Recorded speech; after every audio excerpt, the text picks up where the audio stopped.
18 ವರ್ಷಗಳ ಕನಸು ಕೊನೆಗೂ ನನಸಾಗಿದೆ. ಚೊಚ್ಚಲ ಕಪ್ಪನ್ನು ಮುಡಿಗೇರಿಸಿಕೊಂಡಿದೆ ಆರ್ಸಿಬಿ. ರಾಯಲ್ ಚಾಲೆಂಜರ್ಸ್ ಬೆಂಗಳೂರು ಐಪಿಎಲ್ಗೆ ಆರ್ಸಿಬಿ ಈಗ ಹೊಸ ಅಧಿಪತಿ. ವಿರಾಟ್ ಕೊಹ್ಲಿಯ ಕಣ್ಣಿನಲ್ಲಿ ಆನಂದ ಬಾಷ್ಪ.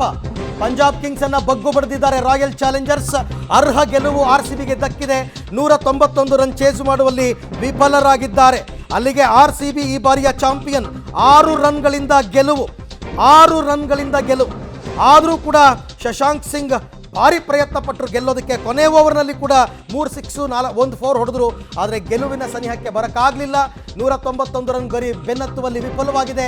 ಪಂಜಾಬನ್ನು ಬಗ್ಗು ಬಡಿದಿದೆ. 6 ರನ್ಗಳಿಂದ ರನ್ಗಳಿಂದ ಆರ್ಸಿಬಿ ಗೆದ್ದಿದೆ. 18 ವರ್ಷಗಳ ತಪಸ್ಸು ಕನಸು ನೀವೇನು ಬೇಕಾದರೂ ಹೇಳಿ, ಆರ್ಸಿಬಿ ಅಭಿಮಾನಿಗಳಿಗೆ ಇವತ್ತು ನಿಜವಾದ ಹಬ್ಬ. ಚೊಚ್ಚಲ ಕಪ್ಪನ್ನು ಮುಡಿಗೇರಿಸಿಕೊಂಡಿದೆ ಆರ್ಸಿಬಿ.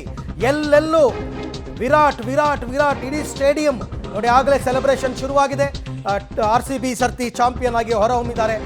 ಇಡೀ ನರೇಂದ್ರ ಮೋದಿ ಕ್ರೀಡಾಂಗಣದಲ್ಲಿ ಎಲ್ಲಿ ನೋಡಿದ್ರು ಆರ್ಸಿಬಿ ಈ ಸಲ ಕಪ್ ನಮ್ಮದೇ ಅಂದಾಗ ಅಣುಕಿಸಿಕೊಂಡವ್ರಿಗೆಲ್ಲರಿಗೂ ಉತ್ತರವನ್ನು ಕೊಟ್ಟಿದ್ದೀವಿ. ಯಾರ್ಯಾರು ಆರ್ಸಿಬಿಯನ್ನು ಕಂಡೆಮ್ ಮಾಡಿದ್ರು ಅವರೆಲ್ಲರಿಗೂ ಕೂಡ ಇದು ದೊಡ್ಡ ಉತ್ತರ. ಶಬರಿಯಂತೆ 18 ವರ್ಷ ಕಾದಿತ್ತು. 17 ವರ್ಷ 18ನೇ ವರ್ಷಕ್ಕೆ ಫ್ಯಾನ್ಸ್ಗೆ ಸಿಹಿಯನ್ನು ಉಣಬಡಿಸಿದ್ದಾರೆ.